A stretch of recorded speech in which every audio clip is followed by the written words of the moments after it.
And I'm confident we'll have people streaming in throughout because we are realtors, and that's just how that goes, right? Realtor time. So let's just kind of start with introductions and framing this and setting this up so everyone who's on this call understands what we're doing here. I know you all got an invitation, and yet clarity is kindness, right? So my name is Sam Nealon, and my husband and I are the new owners at KW Carey. I'm also a team leader. And Kristen, you want to introduce yourself? I'm Kristen Budford. I am in the Durham Keller Williams office, actually from the Winston-Salem area, and been in real estate for 18 years. Yeah, awesome.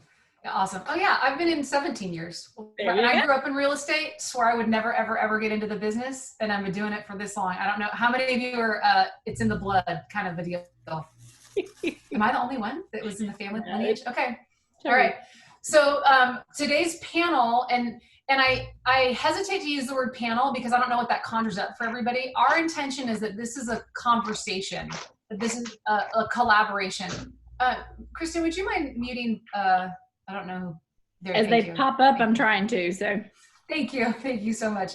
So this is a conversation, and we've chosen 4 panelists who have a track record of great success on listings, because we're watching a lot happen in the market of the moment, right? Because it's constantly changing. But the one thing that's remaining pretty steady is that we don't have enough listings. Our inventory is low, right? So this panel here, and we're going to introduce you guys in a second, the intention is that real estate professionals are collaborating with other real estate professionals. And the panel that we chose and invited is because they've demonstrated through many, many years of service to be professionals and experts at what they do. And we want to, as a real estate community, regardless of what brokerage, this is broker agnostic, because this is coming together with best practices to lock arms and support each other and to continue navigating these interesting times that we're in history. So everyone good with that? That's a thumbs up or some kind of motion? Okay, great. So right now on our panel, we have about $85 million in sales represented between these 4 agents. Sorry, that was, I get so distracted when I can hear myself in the echo, so that's me, squirrel. So we have a lot to learn from each other. My intention, and Kristen's as well, is that all of us would walk away with at least one nugget. And we all know probably, whether you're brand new to the business or you've been in for a long time, that one nugget can change the course of your trajectory in the business. So be listening for your nugget. It doesn't matter which one it is, because it's about affecting your business. So I'm going to jump in and get started and introduce our panel. I'm just going to say your name and your brokerage. Just raise your hand so everyone can see, and maybe say hello so your box lights up. And then I'm going to ask all of you a question, and we'll just go down the panel. So in my screen, first up is Tucker Beck. Go ahead and raise your hand, Tucker. And Tucker is with Lennar. And we actually wanted a new home specialist, a new build specialist, because we think there's value in learning about what's happening as it relates to listings, because there's some good stuff there. So thank you, Tucker, for being here. Next on my screen is Hannah Chan. Hannah, go ahead and raise your hand. Yep. So I'm so excited that you're here. And Hannah has Carey Raleigh Realty. That's your brokerage, right? Yes. Next, we have Jeremy Cleveland. Go ahead and raise your hand, Jeremy. And Jeremy is with Keller Williams in Durham, right? And you're with the Cleveland Realty Group. Awesome. And then we have Patty Hampton of Hampton and Company. Where are you? There you are. Hi. Okay. So why don't we start down the line? And Patty, since we just ended with you, we'll start with you. Really just to give us context, why don't you tell us, and everyone else mute yourself and only panelists unmute. Patty, why don't you tell us how many years you've been selling real estate, what your 2019 sales volume was, sales or units, whichever you want, and what your 2020 goals are, sales or units, whatever you want. And that's the same question for all 4 panelists, just to give us context. Go ahead, Patty. Okay, perfect. So I've been in the business, obviously I've been licensed since 2010, so that makes for 10 years. But I've been selling for 8 years, and I've been full-time for 7 years. Nice. So that's just giving you complete perspective of like how long I've actually been selling. Yeah. So in 2019, I made a huge transition in my business, and I went back to the basics and became a single agent again. And so I ended the year just at about 18 million with 73 units. The goal this year is to do about the same in volume, but less in units, and concentrating on increasing my profit margin. So that's the 2020 goal. Music to my ears, Patty. Let's talk more later. That's great. Doing great. Yeah, that is fantastic. Because the goal really is buy yourself back more time, right? Highest net profit, least amount of effort. Yeah, Correct. great job. Yep. Thank you, Patty. Okay, let's go to Jeremy. You're next on my screen. Okay. Hi. I am Jeremy Cleveland, and I have been in real estate for 7 years. I came from new construction. I did for the first 2 years of my career, and then I was a buyer's agent for 1 year, and then we decided to start our own team for the last 4 years. Last year, we did 28 million in sales. Myself, a buyer's agent, and an admin. We kind of try to get 1 or 2 other buyer agents here and there, but typically it's just to support them as they start their career. And then this year it was 78 units, by the way. So Patty, it's like you were saying, is increasing the value instead of, and that profit. And then this year we're shooting for 80 units and currently at 45. So we're on goal. You're on pace. That's good. Thank you. Okay, Hannah Chan. Okay, my name is Hannah Chen. I'm the broker owner for the Carey Raleigh Realty. I started my company in 2009, but I had my license since 2006. But I really start selling would be like 2008 when the market 10, when we have the subprime loan, the bubble bust. And I really think, and I sold 2019, I sold 42 million, less than 100 transaction, but 2020 is a very interesting year. So I spent, I think, the past 3 months helping donating masks, and I feel like, because you can tell I'm probably the only Asian, I don't know, in the whole today's event, but I really think I have more responsibility because I help almost 1,000 family in the past 15 years move to Triangle.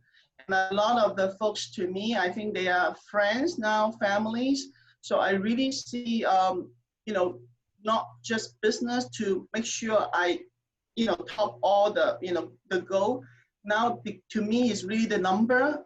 I will not put this at the first priority. I will put more is like how I can help the community when they are hurting. So actually, I spent 3 months to arranging a lot of the masks from overseas and donate to 60 hospitals. And our group raised over 40,000 and send it and donate masks, all the value together over 200,000 in the past 3 months. So wow. I really think this is the time when we together as a country, as the real estate is not just help people find a home, but really help one another. So to me, this time I did not put the number. I'm just praying to God. I will not. I can still keep my staff and my admin and all my team. But we also manage property, 250 properties. So I also managing for the investor, but I also own my own brokerage. We're a small boutique firm. Less than like 10 agents, but I like it small because I really want to make sure all the quality and the quantity, the service we provide will be the same. So I like the freedom. Yeah. But anyway, it's nice sharing with you guys. Yes. Yeah. Well, we're really glad you're here. And thank you so much for modeling leadership in the community, especially with all of that $40,000 donated. Did you say 200,000 masks? Well, $40,000 is the money, but we also collecting a lot of the masks, a lot of the issue from the community, and we send out to not only North Carolina, but South Carolina, Greensboro, Winston-Salem, Charlotte, because all the hospital, they were in desperate. So because I'm also the vice president for the Chinese Chamber of Commerce and the chairwoman for the International Leadership Foundation, so I am trying to help all the hospital. We have, and my daughter helped me to create a form so we can help all the hospital, but we cannot, but the transition time, we were able to be the last resources to help most of the hospital. So we got the letter from WakeMed, Duke University, VA Hospital. We just feel we are part of the community. It's time for us to give back. Well, thank you for modeling that. Really, that's a great job. A round of applause for you. Yeah, and for what you guys are doing. We appreciate that. Okay, and then Tucker with Lennar, how long you've been selling real estate? 2019 and then 2020. Sure. So I started working for a builder in 2005. And so that's 15 years on the builder side. I've been with Lennar for about the past little over 6 years.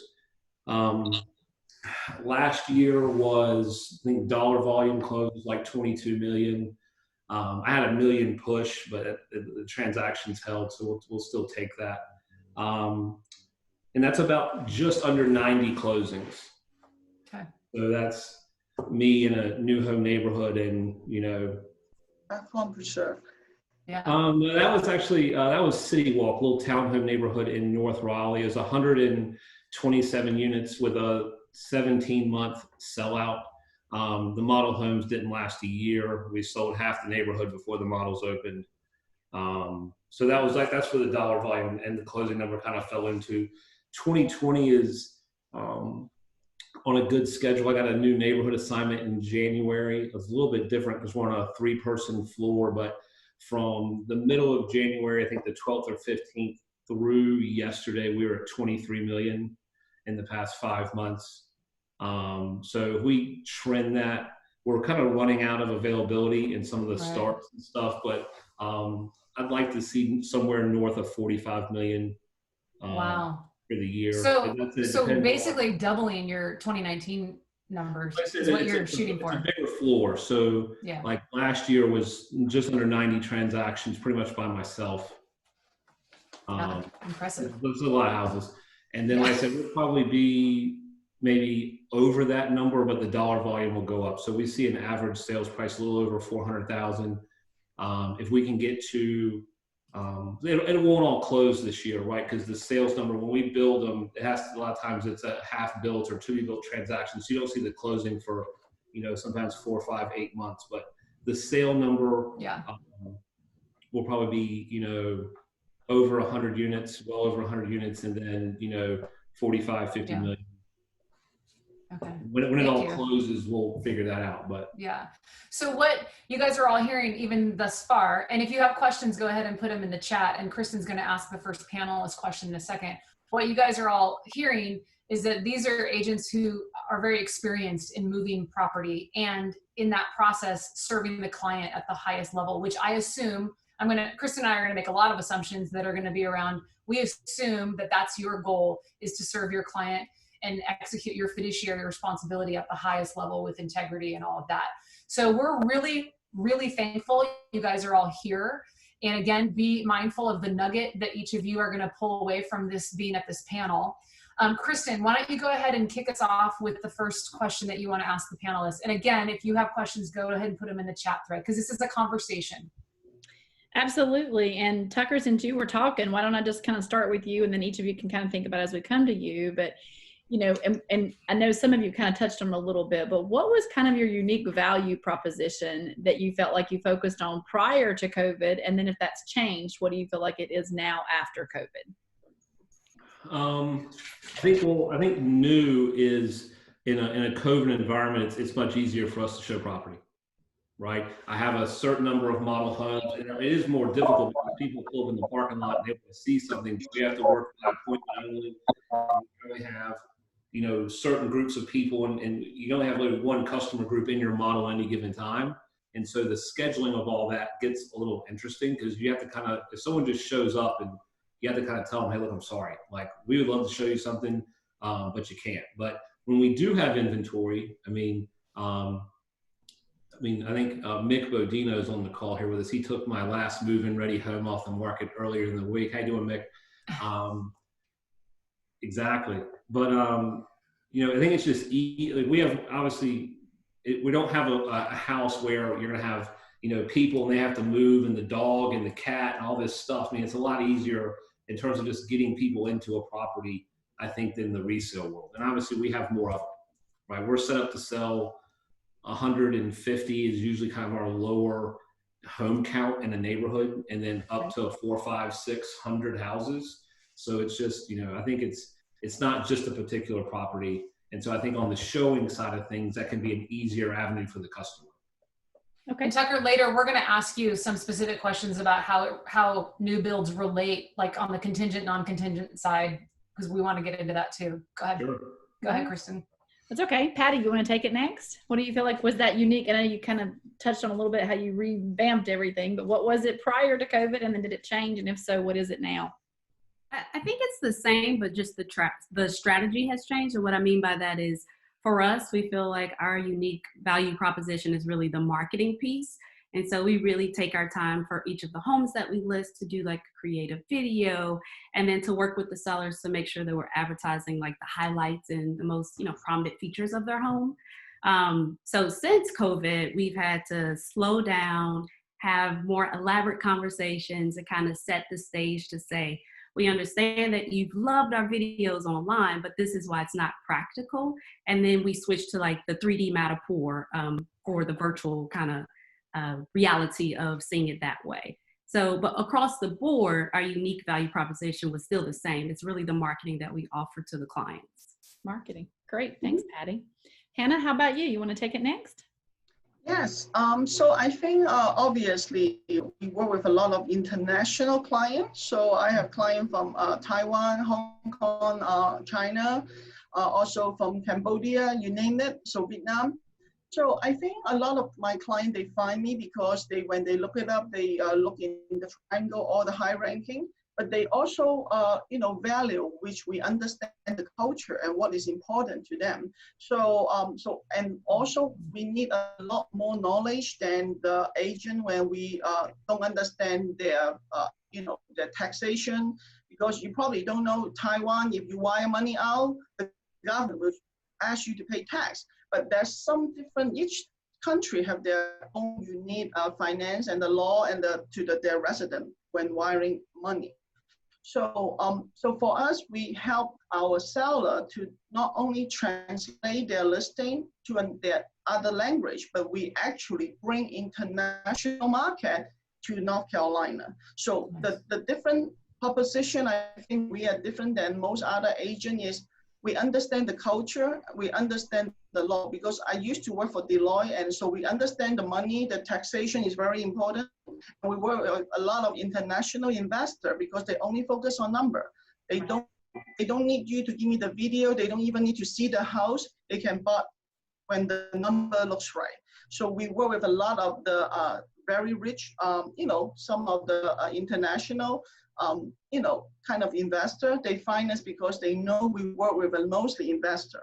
So they look at the number, we understand what they want to see, and a lot of time is the number, the facts, and all the appreciation. So you do a lot of homework and you can speak their language. So that's Hannah, can I ask you a question about that? I think others might be thinking this. So what I'm hearing you say is your value proposition generally is around knowing the intricacies of the cultural elements, but more so, or an additional, is knowing how it's going to pencil out for the investor, because you work with primary investors, right? So my question is, did that change at all with COVID? So are they asking for any additional types of numbers, or is that kind of business as usual for you?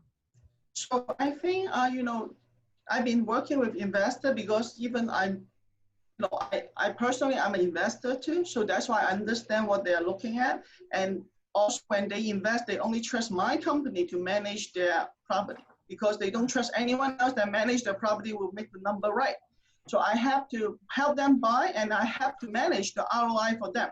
So that's a lot of the things I'm put into the game. So that's why they trust, they've never been to North Carolina. They don't know what the North Carolina look like, but they trust me, so they invest here. And then they let me to take my team, we have another company managing 250 property. They just let us to handle, and they don't need to listen. They just want the money in their bank account. So COVID, so it's not about COVID, it's about, does it pencil out? Because they have the money anyway. You can imagine, is there's COVID or not COVID, your money need to put in the stock market or real estate market or somewhere else, or you can just put under your safety box. But they have to find a way to get the money work for them. So that's why we are a little bit different. We work with investors a lot, and then we help a lot of the serial investor. They understand the number, they understand the market. So we work with people, there are a lot of like PhD, a lot of the things, they're asking you a lot of questions. So you want to work with the folks, they are very, very, then you have to be good in number first. Okay, thank you. Thank you for that. Sorry, go ahead, Jeremy. Yeah, go ahead, Jeremy, take it away. No, you're good. I mean, I'll add to Hannah, and just so I was on site, and she used to come to my communities all the time, and she was amazing at setting expectations, and then honestly building rapport with me, the on-site agent. So whenever she walked in, I felt comfortable helping out her clients, where many other agents would come in and try to boss me around or belittle me. And like, you know, you just immediately start off on the wrong foot, and you didn't get that with the better agents out there. Thank you. But anyways, my team, unique value proposition.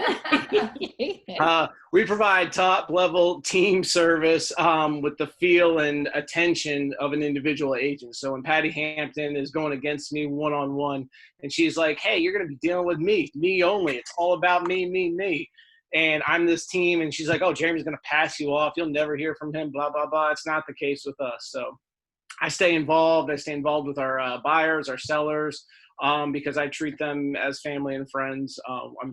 We're almost 100% referral based. So they come from people that I care about most of the time. And that's our, you know, value proposition, is that we can be a bigger team, but at the end of the day, you're going to get that individual, you know, attention that you want. And we're going to make that smooth and stress-free through the entire process.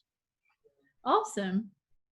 I love that. And actually there was a couple, so while we're on that topic, there was a couple of chats and you kind of touched base about that, but is it beneficial to join a team to learn the business or remain an independent agent? And just because you kind of touched on that a little bit, you could kind of spin it really either way, I think there, Jeremy, right? I can. And I mean, I started on a team when I joined into real estate from on-site. I came on-site, and I honestly, like, that teaches you about houses. It teaches you how to sell, but it doesn't teach you how to be a general broker. And the lead generation that kind of comes along with that. Like, Tucker goes out there and gets stuff, but at the end of the day, people are still coming to his communities and, you know, asking about his products and stuff like that. When you're in general brokerage, you got to find the leads. And that was a fear of mine. 12 months in, 38 transactions later, like, I realized and was told by my manager at the time, like, hey, you don't need us right now. You can kind of do your own thing.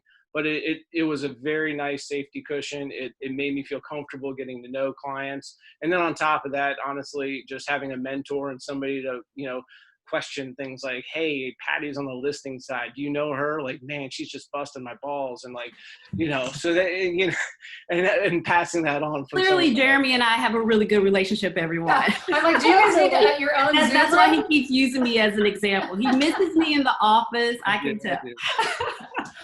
But let me piggyback off. Like, if you need a breakout room. Go ahead, Patty. I think that even as an independent agent, you're still a part of a team, because just because, you know, you're not a buyer's agent or a listing specialist or, you know, some other important role within a team, you are a part of an office. And so you can also kind of reach out to other individuals. When I got into the business, I think that's one piece of, you know, working in a larger office that I really appreciated, is that I didn't necessarily have to be within the team structure, but I felt like I could go knock on the door of any agent and get my questions answered. And you build those relationships that even if you step away, they're still there, you know, and I think that's kind of evident from the interaction that you're seeing with me and Jeremy. It doesn't go away. So you build these relationships that are they're long lasting. They truly are. Well, and they help us close the deals, right? They do. Yeah. And Tucker, I mean, I don't want to speak for you guys, and Hannah the same thing, but you guys both run large corporations and multiple businesses. So Tucker, I'm sure you still, even though it's not divided the same way, it's still a big team, right? I mean, yeah, because obviously, so there's where I sell right now, there's myself and two other agents. And then I have 3 construction managers that are in track of anywhere from 12 to 18 houses at any given time. And so, I mean, there's always a lot going on, for sure. Absolutely. And Hannah, I know you mentioned like property management, right? Like you've got an office, but it's still a team of people working together, really. So pretty much my property management is independent in another company. So we do have a full-time manager and also the field manager and a lot of the different, you know, things going on. So property management, if you don't really know the law, you don't have someone who understand the rules, the tenant law and all this like covenant, HOA. I think you just need to find the best property manager, because I cannot do that. Trust me, when I first start my own company, I do both.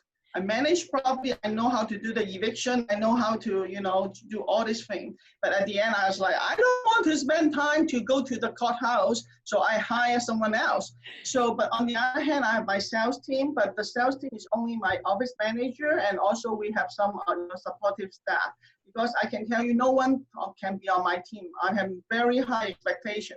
So at the end, most of the folks in my company, they are independent agents, but I have clients, I will give them the lead for free, because I don't need you to be on my team, because they will freak out. I am very, very A++. So I will just give them, because they are on my company, I will give them freely. Yeah. Which, Hannah, that's one of the reasons that you were invited to this panel, because you're A++.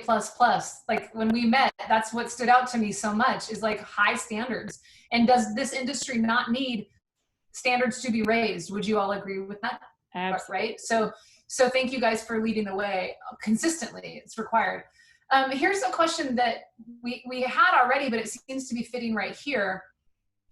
So there's different perspectives about the real estate market. One perspective is, oh, it's totally slowed down. Everyone's just sitting around doing nothing. And the other is, oh my gosh, I've never been busier, right? And then maybe some in between. You guys are on the, yeah, we are really busy. So I don't know if this question is going to be totally fair, but pre-COVID and now COVID, where were your listing leads coming from? Because Jeremy, you talked about lead generation. Where were all of your leads coming from, and has it changed? And if so, where are they now coming from? And this is more so for the other agents that are listening in who are wanting to grow their listing inventory. Where are your listings coming from?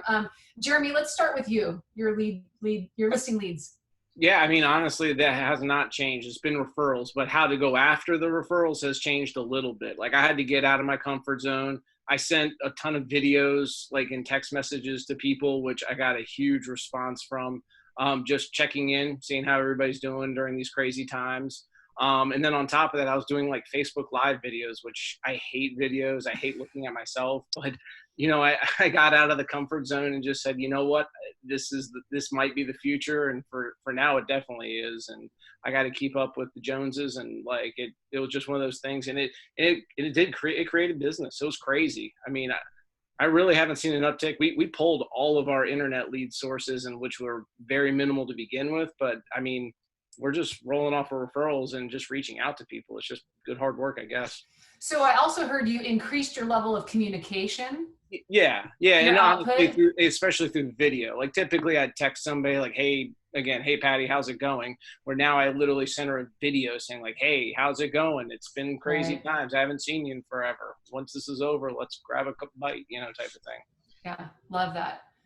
So, okay, cool. Sphere and increased visibility, it sounds like. Patty, he just called you out. Let's just go with you.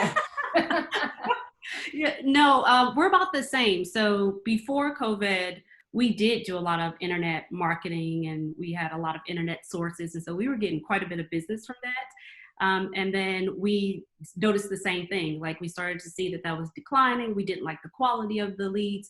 And let's be honest, my safety is important as well. And so I didn't want to take the risk of meeting, complete strangers, regardless of how much qualification that we were doing up front.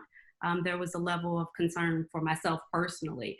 And so what we did is we had the same aha moment. I started to get calls and emails from past clients that were just curious, but no one is ever just curious. So we knew that there was real interest there. And so we really ran with that. And I started to do handwritten notes to my past clients. I did some videos to past clients. And so the majority of our listings post-COVID has come from our center of influence and past clients. So again, it sounds like increased level of communication with your sphere. So it was, I mean, you had to set aside that time and realize that they were still working. And so you had some calls before the day started. We would catch them at their lunch break or at the end of the day. And then just checking on like our A++ clients, where we know like if they have kids, just seeing if there's anything that we could do. Believe it or not, and this has been fun, I've had some virtual play dates. I don't have any kids, but for some reason they love me. And so I've had a few virtual play dates that has panned out, and they've sent us referrals. So just Wow. rebuilding relationships with our past clients and paying attention to them. And I'd like to highlight too, once again, that was totally free, right? Your play date, other than your time, Yeah. that was a free to, instead of hosting a big, huge client appreciation event for a couple grand, you're Just get on live with them and the kids are hanging out. happy to see you. And yeah, absolutely. Look at you. I think you tapped a new niche there. That's good. Okay, Hannah, listing, I mean, we heard, it doesn't sound like a lot has changed, but I still want to ask, what's pre-COVID and now COVID listing leads? So pre-COVID, we definitely have a different investment in different media, online, offline, paper, newspaper, and also all kind of the online. We have a heavy, marketing expense, because also we have an annual appreciation or party. We are always like book a hotel, have 300 of our guests to have a party, like cost 15,000 a year. So for 3 hours, we burn 15,000 just to treat our clients special, because I know there's no other agent will spend 15,000 for their client to tell them, hey, I appreciate your, business. But guess what? We booked the hotel, we booked the event planner, then the hotel say, you know what, do you want to postpone? And then a lot of guests tell us we may not want to come. So we have already paid $8,000 for the the deposit, but end up we have to cancel for the event because you don't want to spend 15,000 and no one show up about the COVID. So I can tell you there's a lot of things we are doing, and even we invested in the newspaper, maybe 16,000 a year. The newspaper closed down. So the newspaper itself shut down. So that's why, so that's why there's a lot of things we've been doing, but now we did not able to do it. But we are very fortunate because we work with a lot of investors out of state, international, and we've been in the Triangle area for almost 15 years, 14 years now. So we have a referral repeat business, and a lot of my investors, they have 5, 10 properties. And they're so it sounds like, Hannah, I just want to make sure that I'm hearing you correctly. Pre-COVID, you were investing a lot in a sense, generating new business. Yes. And now in COVID, you're actually nurturing the sphere that you already have, and it hasn't slowed down. That's what I'm hearing. Is that right?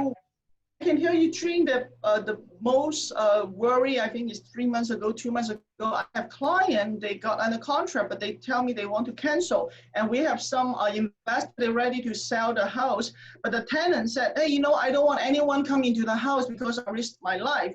So that's why we have some listing taken away. And we also have some, clients supposed to fly, they delay the flight. So we have a lot of out of town, out of country investor. They supposed to come 2 or 3 months ago. They said, hey, I watching the North Carolina, the numbers just keep going up. Then I was like, yes, I understand, don't come, switch the flight, still come, but later after everything settled down. So we have a lot of that, because this is not a financial crisis, this is a medical crisis. So that means we are suppressing the demand for the real estate, but they are still wanting to come, but we just tell them come when you feel safe. I don't want them to come right now, but I can tell you the past couple of days, I'm getting phone calls from Seattle, a lot. 2 families a day from Seattle, from Chicago, they all want to come. So that's why. So I just want you to know, if you're watching the news, you watch it, keep your phone, near you. You receive a lot of phone calls from Seattle, Chicago, and New York. Yeah, pick those calls up. I love that, Hannah. I love that. Watch the news with your phone next to you. I love that. That's a big nugget right there.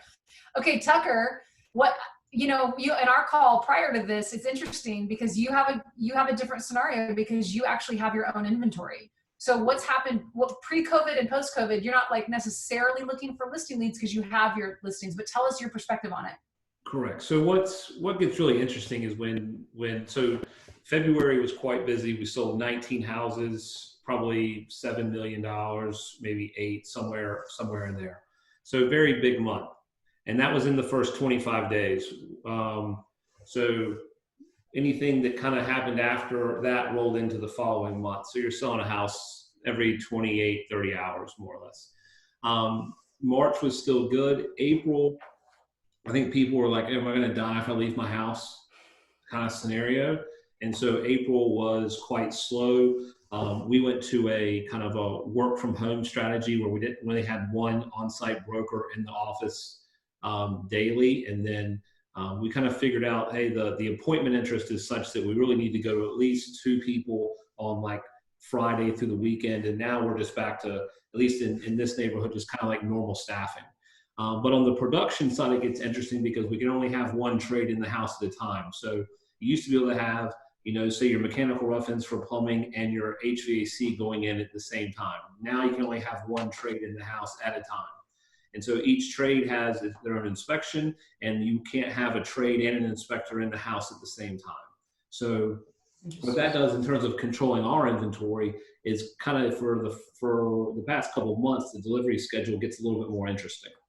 And marketing a construction site can get also interesting. And so it's kind of those things where, do we list this house, and how well can we list the house with just renderings, or if it doesn't have a driveway, or etc., versus, hey, it's move-in ready. And so what we try to do is just list the things that are the most presentable, and then maybe stagger some pricing if we think there's something that's going to drive like a different bracket, under 400, over 400, and then hope that drives enough appointments and momentums to show customers that we indeed have other things. Right. But we haven't been able to produce the inventory as much as we would want. And then obviously I work for a very large company. We put houses in 20 different states. And then obviously there's going to be an accountant somewhere that's going to say, okay, how much are we spending? To try to control the work in process, what happened to the company's stock price, et cetera. There's a lot of things that go into, that, but we kind of just control, we try to sit there and market the houses that we think will drive the most traffic. Got it. And you still have, in a sense, lines out the door. Question in there in the chat with what you just said too about 1 trade at a time, and is that a builder specific rule? I know that's how we're doing it. I would suspect most builders are probably in the same boat, I would think, but I haven't chatted around to the other builders. So Tucker, while we're here with you on this topic, and then I know Kristen has another question for all of you guys. I want to be sure to hear from you about, because in our call, you and I talked about when a seller comes to you and they want to buy their home, but they want to make it contingent upon the sale of their home. Yeah. You and I kind of determined that would be a cool topic to cover here for all the people who think, well, you're a new builder, so I have to bring you the buyer. What does it matter about you on the list side? What's your perspective on how they can prepare their sellers and set up expectations that make sense? So to be honest, I think people really need to be versed very well in consumer finance at the end of the day if you're representing the buyer. We can't really refer out to a specific listing agent. We had a scenario the other day where people need to sell their house. I know 3 or 4 people that would handle that transaction well, but we can't really refer that out or recommend, because if the experience isn't great, then obviously that's my fault, right? So they have to like, well, you guys got to find your own listing agent. But I think, obviously we don't, as the seller, no one here as a listing agent wants contingent deals, right? Raise your hand if you want contingent deals, right? No one really wants contingent deals. So understanding if your client can own 2 houses at one time, right? That's a really big thing. And it goes back to, should you recast your mortgage? If the age bracket plays into it, can you get a reverse mortgage, which alleviates your current mortgage payment? So from a debt to income scenario, you can go and buy another house. Right? It's a bunch of kind of consumer finance ways to where people can own multiple houses. I can't go into the laundry list with a buyer, right? I can't really provide them any guidance on that scenario. I'm well out of place to do that. But on the buyer's agency side, if someone's been in their house for 20 years and they're paying the same mortgage payment, right, and they haven't refinanced, well, if their debt to income is based on that current payment, they could recast it, which is send the mortgage servicer $10,000, and it would immediately change the new payment to be only on the amount borrowed or the amount owed versus the original balance. Well, if that adjusts your payment down substantially, if you've never refinanced the thing, your monthly obligations and debt just went down dramatically, right? So then you might be able to afford 2 houses. And now if I'm pre-selling a house. Right, it gives you more options. Yeah, exactly. So Tucker, to be built, we don't really like a contingency. We'll work with one, but it's not ideal. So my takeaway on this, if I were to like give a bullet point, is that if I'm representing a seller who wants to buy a new property, what's really incumbent upon me is to make sure if it's not me, I get them with a really, really, really well-versed lender to look at all of the options. And I want to make this clear. Yeah, agreed. I want to make this clear for the sellers, the listing agents here who think, oh, we'll just go over and get you a new build and then we'll, write a contingent offer. You're telling us right now, don't even bother. Well, I mean, if your days on market where the house is being sold is under 2 weeks, okay, then hey, let's have a conversation about it. But I think that's what I see in terms of people walking into my office is that a lot of times the buyer's agent has no understanding really of their client's financial position. Got it. Meaning, hey, the deposit's 3%, the house is 500, and then that you get a phone call later, they can't write a check for $15,000 right now. It's like, well, like, why? I mean, maybe you should have talked about that before you showed up, right? Then we can like stagger deposits and things like that, because ultimately we want to sell the house, right? But I just think when you have a buyer that's going around talking to a builder and there's something to be sold, you kind of need to have the trust of that person to have a very serious kind of money conversation and to say, hey, no, I'm not trying to get you to spend the most possible. Perfect. Otherwise, we can get into an odd situation if we don't understand what the financial capabilities are. And I love that. And if it's okay, I'm going to kind of take it and do a little role play with you guys right into that, because that's exactly the question you asked for Tucker. So the other three, and I'll start with Jeremy. We'll go there first. So Jeremy, I have a house to sell, but I don't want to move twice. What do I do? Let's have plan A, B, and C ready to go and make this transition smooth and stress-free as possible. And then honestly, like I go into what plans A, B, and C are, which is again, understanding their financials, understanding the qualification aspects, and also understanding timelines. Timelines are huge. And so sit there and be like, oh yeah, I'm going to sell your house. We got 6 months to do it and blah, blah, blah. It doesn't always work out that way. You got to know the neighborhood, days on market. And then on top of that, also the builder, like certain builders might sit there and say, no, this contingency has to be listed by an X certain period of time before they lose that opportunity, or hey, we don't feel comfortable waiting that long. Rent back scenarios, you can talk to them about those types of situations, and then just everything and anything under the sun. Do you have family in the area? Have you looked at like a 30-day hotel residence in? And I mean, they don't have to be great ideas. It's just that you have multiple plans set in place for when the blank hits the fan during the process, which it very rarely lines up perfectly. You at least have set expectations, and then you can follow through with them. That's, I think, the biggest thing is when you've helped and supported somebody from day one and at least said, hey, this is what to expect, and it really does come to fruition. Then like at the end of the day, you're looking good as representing them. And honestly, ethically, I think it's also the right thing you have to do. So. I love it, Jeremy. I heard you say, right, you really took the time to ask the right questions and dig deeper, not just surface value answers, and then have multiple plans. Okay, Hannah, I'm going to come over to you because I think you have probably some great answers around that too. I have a house to sell, and I want to buy new construction, but I don't want to move twice. So our advantage is because, remember, we can not only help you sell, but the reason you want to buy because you want to have someone take care of your mortgage, right? So I have someone to take care of your mortgage because we have all this like smart investor. We are managing their 250 property. If your house cannot sell, we can help you find someone, pay your mortgage. You can move to your new home, but we can help someone pay your mortgage in 10, 15 years. You pay off 2 houses, right? So we help you to make sure your house mortgage get taken care, but you can move to your dream house in 6 months. So that's why there's an extra comfort level for the seller, because if you don't sell, you have a backup plan. That's the worst thing that happen to the seller. They need to pay for 2 mortgage. But if you guys have any listing, the seller want to buy, but they're afraid they will need to pay 2 mortgage, you refer to us, Refolio Properties. We manage commercial, residential, and we can help them to take care of their final tenant to pay for the mortgage. Then you can help them first sell, and when they need to sell, we give it back to you. So that's the best thing. You get your purchase with Tucker closed in 6 months. And then if you cannot sell, you said we will help you manage By the time the seller want to sell, we give back to Jeremy or give back to anybody. So you get to deal, but you don't lose the client, because if you don't sell, they don't want to buy. So you lost 2 transactions.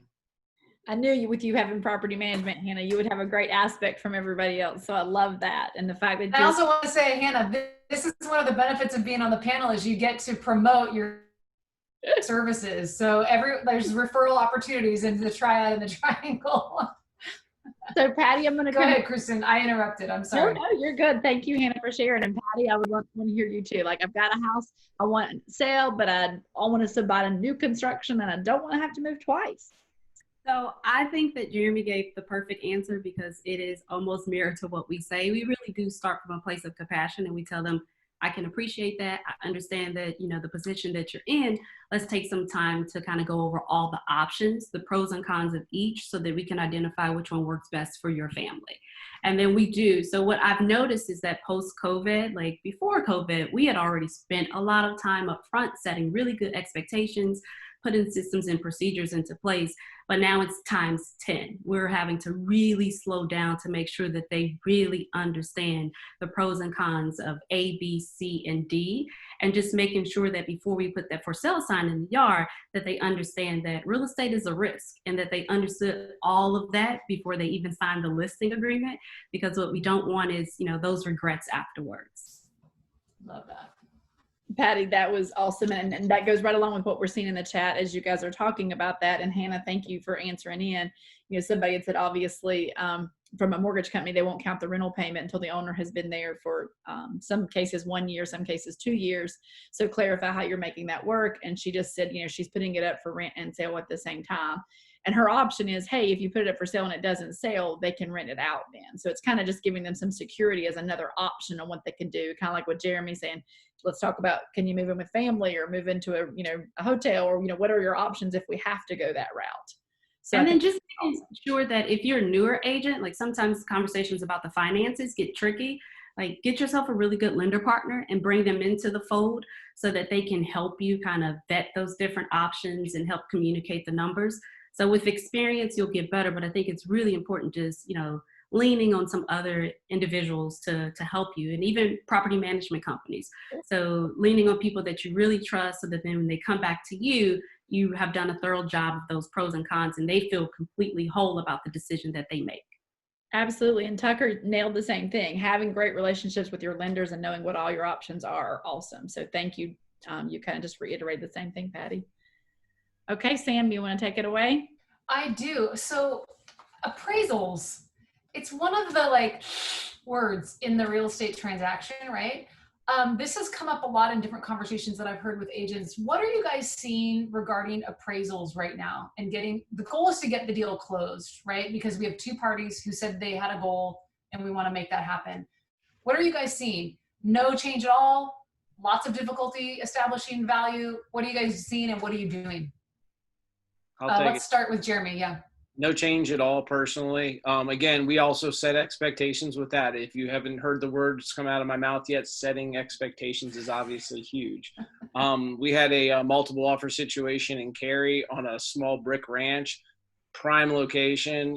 We had to go 20,000 over, which sounds insane. But if you see the future projections with the stuff that they're building out there with the different complexes and shopping centers, it's going to be a steal of a deal in 5 to 10 years, in my personal opinion. And that's how we, and we talked about those, gave people those expectations and said, hey, it is your decision to go forward or not. And then also told them, hey, and if it doesn't appraise, can you actually handle the gap? The seller's not going to change their mind. It's multiple offers. At the end of the day, they're winning on this one. But at 5 or 10 years from now, you're going to look absolutely amazing. You just have to let it, appreciate over time. So setting expectations in advance, ABC, you brought up the ABC. In every single scenario, you got to have an A, B, and C and let them know, because they're making the choice in the end, right? But in turn, just so you guys know too, the opposite, we had a VA person that was looking at a very similar thing and had multiple offers. And we said, hey, you guys have to walk away. They're actually going to rent for a year because where they want to live and what the price point they want to purchase at, they just have no chance. And, you know, if we get an opportunity for them, we're obviously going to share it with them. But like we said, hey, the VA appraisers, they are difficult. Nobody controls them but the military. So at the end of the day, I don't want you going 10,000 over asking price because you have $5,000 in your bank account. Like, it's just not a smart decision. And that's tough. I mean, I'm walking away from a commission at the end of the day, but I also think it's best for them and their families. They can disagree and go for it if they want to, but at least we're educating them about it. Yeah, awesome. Tucker, do you have anything on appraisals that you want to throw in there? You know, usually it's like a non-issue for the most part. You get some people that are on our side. What we see is the lenders questioning the appraisal. We see that sometimes, and it's just like, look, especially if you got some processor like in Texas or Florida, and I was like, look, I mean, like, I don't come to your market and mess up your day, like, and your value. But no, I mean, it's usually we have, I mean, if you look at my MLS record, I try to put in as many transactions as possible to support the comps and show the comps. And this is why this house is more expensive or less expensive, and et cetera. So at the end of the day, we're trying to give the appraisal community as much data, and then they can sit there and sort through and use the comps that they want, et cetera, and just kind of go from there. But got it. Okay. Hannah, how about you? What's happening appraisal wise in your world? I really think you need to have a really experienced mortgage company guy. So I have, you know, one I always like recommended, which is Mark Roberts, the guarantee rate.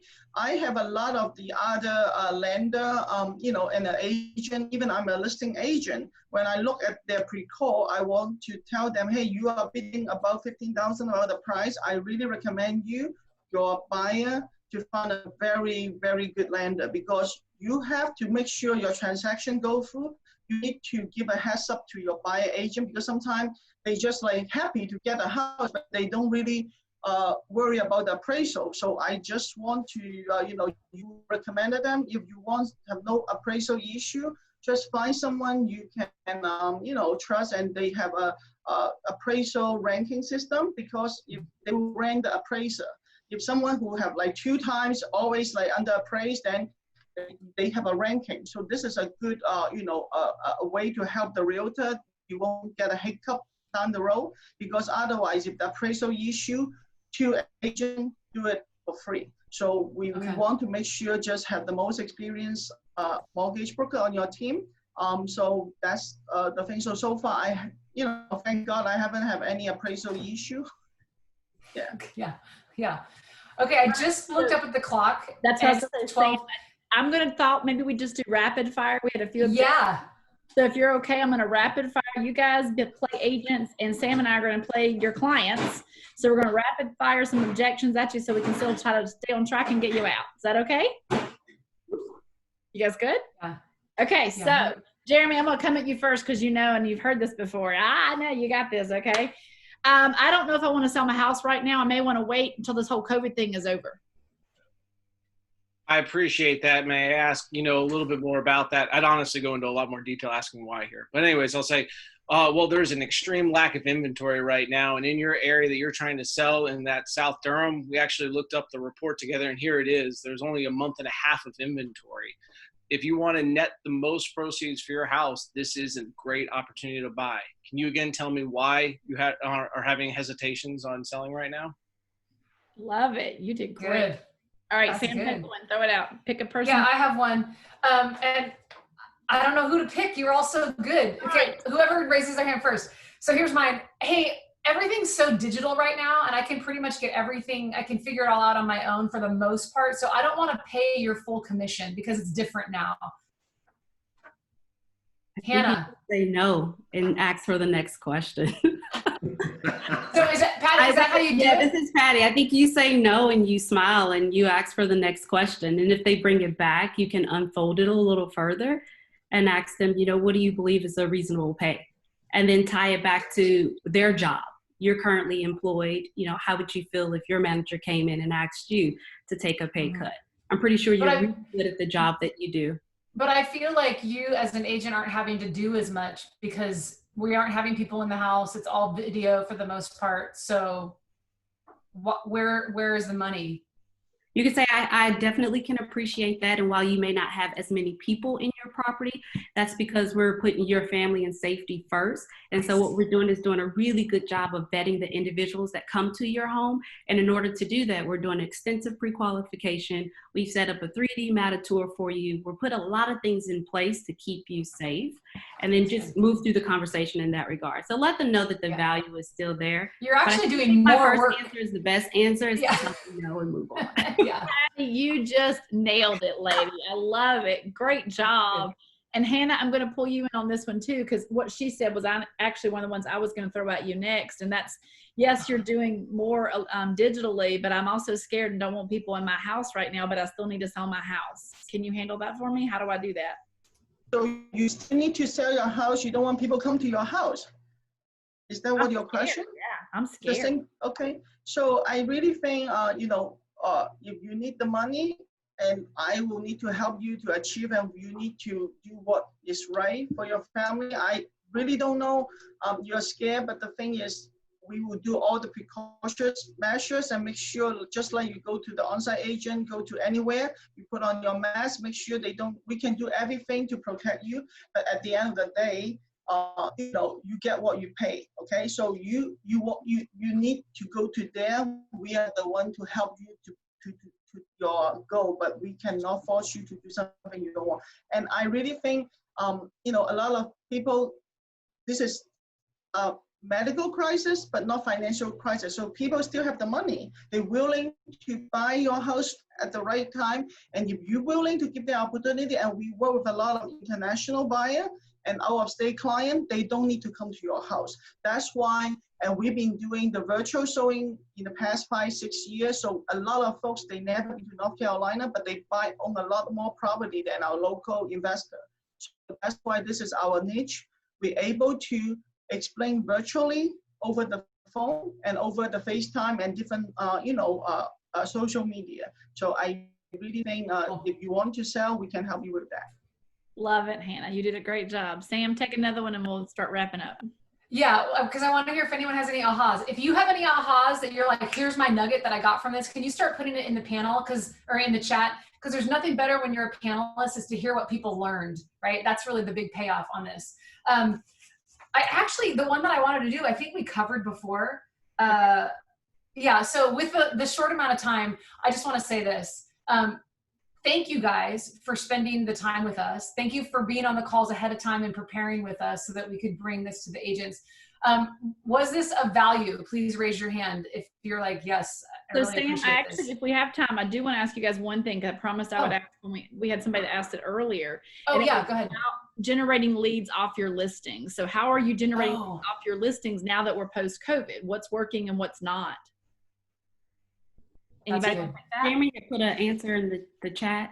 He did. I saw Jeremy ask. Anybody else want to answer? I did as well. And I said that the signs, you're still getting leads from your for sale sign that's in the yard, and also from the social media posting. So just listed and just sold, that's an opportunity for you as well. The just listed, just sold, virtual open houses. Anybody else, Hannah, Tucker, anything else you guys are finding differently to get leads from your current listings?